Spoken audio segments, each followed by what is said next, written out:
Good morning, everybody. This is Link Kenobi, and today we have an article of Lord of the Rings, Rings of Power, and it's titled "Showrunner Explains How Show Will Change Sauron and Declares that he is the hero of his own story." This should be interesting. All right, here we go.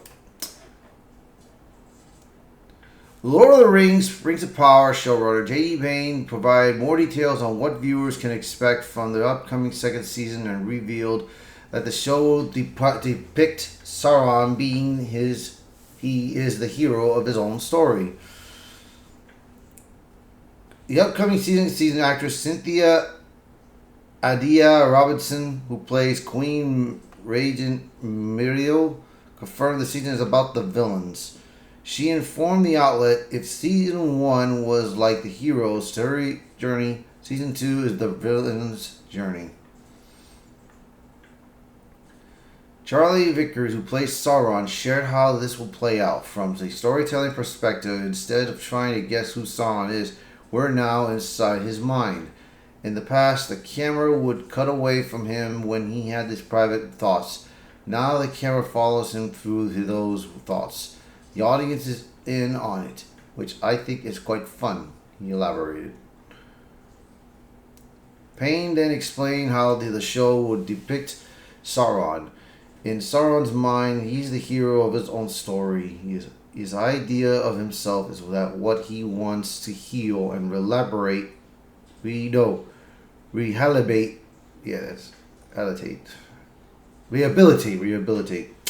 Sorry guys, I'm a little bit tired. I woke up earlier because I have so many articles to finish.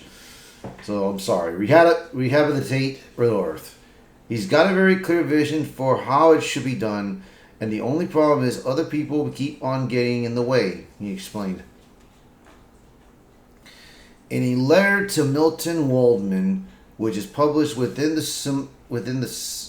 Silmarillion, Tolkien explained just who Sauron is and what his motivations are and how he becomes so evil. Tolkien wrote, in the Silmarillion and Tales of the First Age, Sauron was a being of Valinor, perverted to the service of the enemy and becoming his chief captain and servant.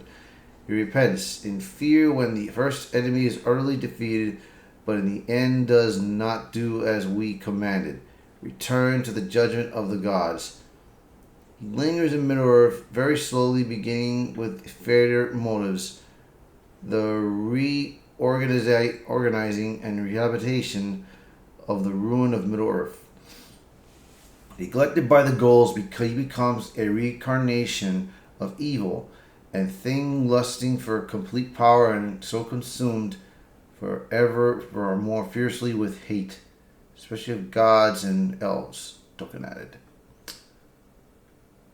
In the Silmarillion proper, Tolkien wrote, when Thangorodrim was broken and Morgoth overthrown, Sauron put on his fair hue again, and did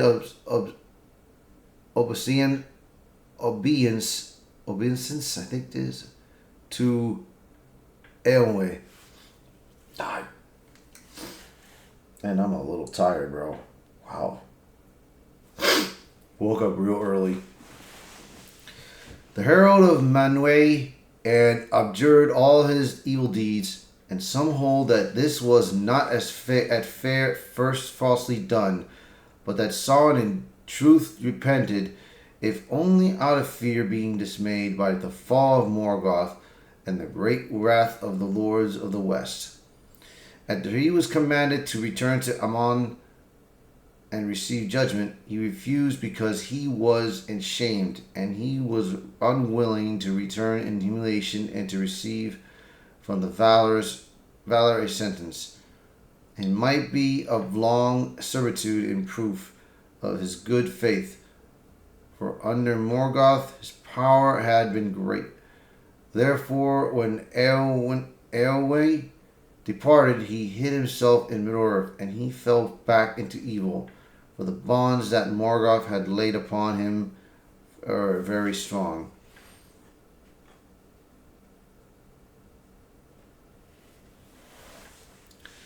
Tolkien would later detail seeing the desolation of the world. Sauron said in his heart that the Valar, having overthrown Morgoth, had again forgotten Middle-earth, and his pride great grew apace.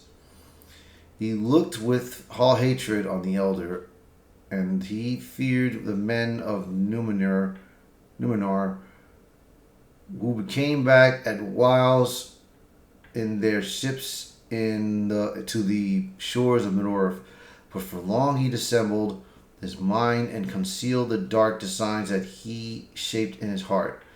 Men he found the easiest of sway of all the people of the earth.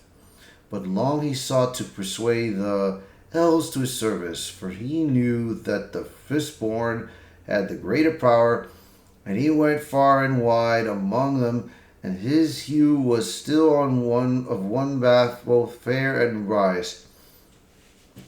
Sauron took to himself the name of Anatar, the Lord of Gifts, and they had at first much profit from his fellow friendship. Tolkien went on to explain that Sauron convinced the elves of Eredin to join his cause by sharing a desire to care for and enrich Middle-earth, but it was a lie to bring them under his sway. Tolkien explained, Sauron guided their labors, and he was aware of all that they did, for his desire was to set a bond upon the elves and bring them under his vigilance.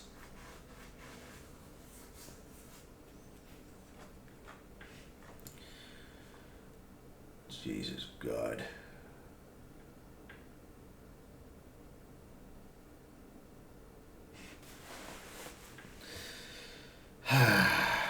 Man, this story, this season, if this season is about the villains, and sheesh, God, what are we getting into, man?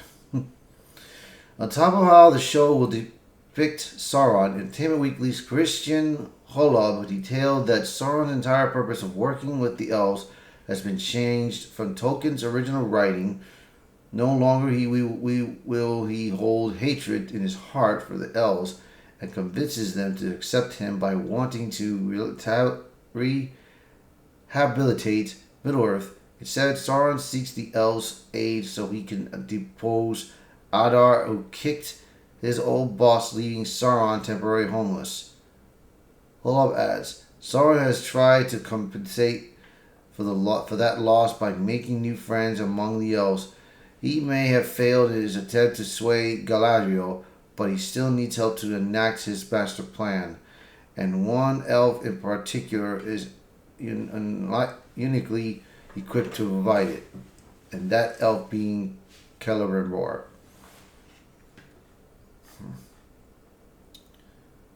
The entire relationship between Celebrimbor and Sauron will also be altered. Actor Charles Edwards explained how the two will be portrayed in the second season. Celebrimbor has the ability and Sauron has the vision. He elaborated, it's an interesting give and take which often happens in these kinds of relationships where they both need each other badly. So as you'll see, it plays out in a very interesting way. It's something so personal and psychological that is playing out against the backdrop of Middle-earth and the epic scale that you would expect from The Lord of the Rings.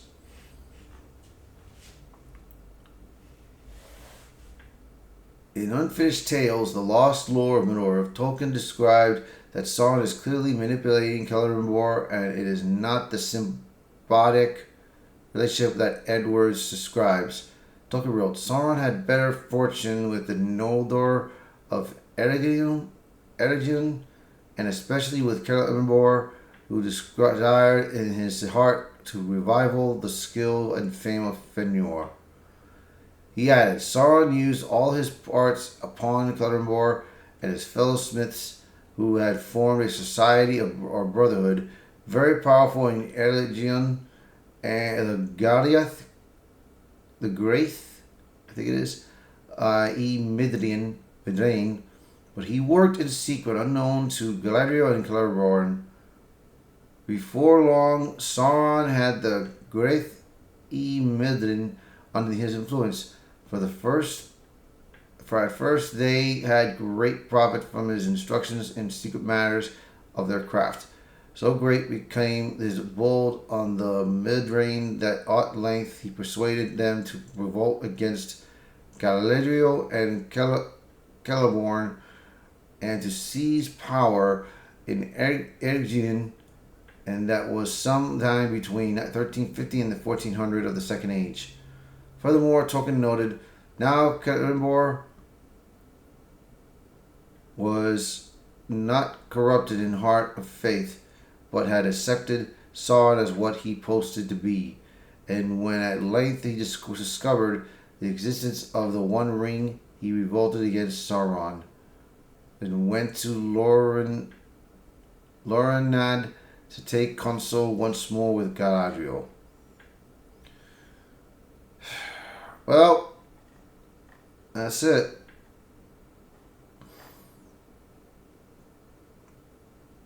It's an interesting story what they're doing, but the problem is, Bo, they are making this show more with... They're trying to put this show more with the LGBTQ community, I guess. Is what I've been hearing.